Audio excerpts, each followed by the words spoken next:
Hello friends, ഇത് ഞാൻ മോൾക്ക് വേണ്ടി സ്റ്റിച്ച് ചെയ്തിട്ട് അതിൽ ജസ്റ്റ് ഒരു ഡിസൈൻ ചെയ്യുന്ന ഒരു വീഡിയോ ആണ് കേട്ടോ. അതിൻ്റെ പാർട്ട് 1 ആണേ. പാർട്ട് 2 ഫുള്ളായിട്ട് ഒരു ഷോർട്സിലായിട്ട് ഇൻക്ലൂഡ് ആവണില്ല കേട്ടോ. അതുകൊണ്ട് 2 പാർട്ടായിട്ടാണ് കേട്ടോ ഈ വീഡിയോ ഇടുന്നത്. എനിക്ക് മുന്നേ ഇത് ചെയ്ത് യാതൊരു പരിചയവുമില്ല, ഒക്കെ ചെയ്ത് നോക്കുകയാണ് കേട്ടോ. ടൈലറിങ്ങും ഞാൻ പഠിച്ചിട്ടൊന്നുമില്ല, ജസ്റ്റ് യൂട്യൂബൊക്കെ നോക്കി ഇങ്ങനെ പഠിക്കുന്നതേ ഉള്ളൂ.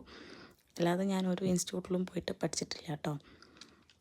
അപ്പോൾ അതിൻ്റെതായ പോരായ്മകളും ഉണ്ടായിരിക്കും, അപ്പോൾ അതൊക്കെ ഒന്ന് ക്ഷമിക്കണേ.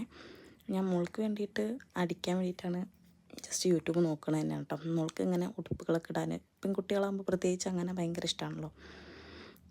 അപ്പോൾ പിന്നെ അടിച്ച് പഠിക്കാം. ഇത് നമ്മൾ പുറത്ത് കൊടുത്ത് അടിപ്പിക്കുമ്പോൾ മെറ്റീരിയലിൻ്റെ ചാർജ് ചിലപ്പം തുച്ഛമായ ഒരു വിലയായിരിക്കും.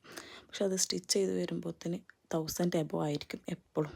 ഞാൻ എന്തടിക്കാൻ കൊടുത്താലും അത്യാവശ്യം നല്ല ഭംഗിയിലൊക്കെ ഫ്ലെയർ ആയിട്ടൊക്കെ കിട്ടണമെന്നുണ്ടെങ്കിൽ നെറ്റ് മെറ്റീരിയലും വേണം, അതുപോലെ തന്നെ സ്റ്റിച്ചിങ് ചാർജും അത്യാവശ്യം വേണം. അതിൻ്റെ മെറ്റീരിയലും ബാക്കിയുള്ള ഇതേപോലെ സീക്വൻസൊക്കെ എന്തെങ്കിലും വെക്കണമെങ്കിലും ഒക്കെ വരുമ്പോൾ എക്സ്പെൻസ് വളരെ കൂടും. നമുക്ക് നമ്മൾ ഇതിനനുസരിച്ച് ബഡ്ജറ്റിനനുസരിച്ച് സീക്വൻസും കാര്യങ്ങളൊക്കെ എടുത്ത് നമ്മൾ തന്നെ സ്റ്റിച്ച് ചെയ്യുകയാണെങ്കിൽ നമുക്ക് ഒന്നും കൂടി ബഡ്ജറ്റ് ഫ്രണ്ട്ലി ആക്കാൻ പറ്റും നമ്മൾ ഓരോ ഡ്രസ്സും. എന്ന് വെച്ചാൽ അവർക്ക് നമ്മളെ ഇഷ്ടത്തിനനുസരിച്ച് ഓരോ ഡ്രസ്സ് തയ്ച്ചു കൊടുക്കുമ്പോൾ മനസ്സിന് ഭയങ്കര ഒരു സന്തോഷമാണ്. എനിക്ക് ഭയങ്കര ഒരു ഇഷ്ടമാണ് കേട്ടോ. എൻ്റെ മോൾക്ക് ഇങ്ങനെ ഓരോ ഡ്രസ്സ് അടിച്ചു കൊടുക്കുമ്പോൾ അവളത് ഇടുമ്പോഴൊക്കെ എനിക്ക് ഭയങ്കര സന്തോഷമാണ്. ഇത് എത്രത്തോളം പെർഫെക്റ്റ് ആവുമെന്നൊന്നും ഞാൻ വിചാരിച്ചില്ല, പക്ഷേ ഓക്കെയാണ്, കുഴപ്പമില്ല.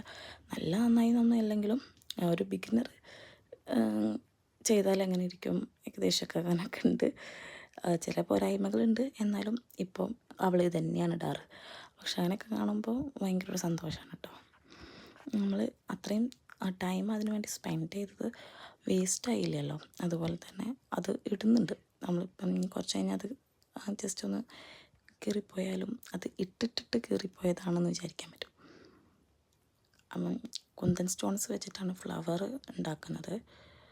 ഇവിടെ പീസ് റേറ്റ് എല്ലാം തോന്നുന്നു, എങ്ങനെയാണെന്നറിയില്ല. 25 റുപ്പീസിൻ്റെ ഒരു ചെറിയ പാക്കറ്റാട്ടൊക്കെ കിട്ടിയിട്ടുള്ളത്. അതിൽ 3/4 ഭാഗം ഞാൻ ഇതിന് ഒരു 6 ഫ്ലവർ ഉണ്ടാക്കാൻ വേണ്ടിയിട്ട് എടുത്തിട്ടുണ്ട്.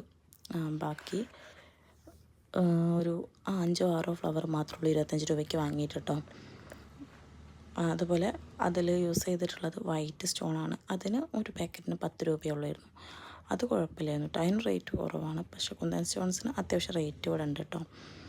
ഈ 2 ഇതും പിന്നെ അതേപോലെ സീക്വൻസ് അതും 10 രൂപ തന്നെയാണ്. അതും കൂടി യൂസ് ചെയ്തിട്ടാണ് ഫ്രണ്ടിൽ ഡിസൈൻ ചെയ്തിട്ടുള്ളത്. താഴത്ത് ബോക്സ് പ്ലേറ്റാണ് കൊടുത്തിട്ടുള്ളത് കേട്ടോ.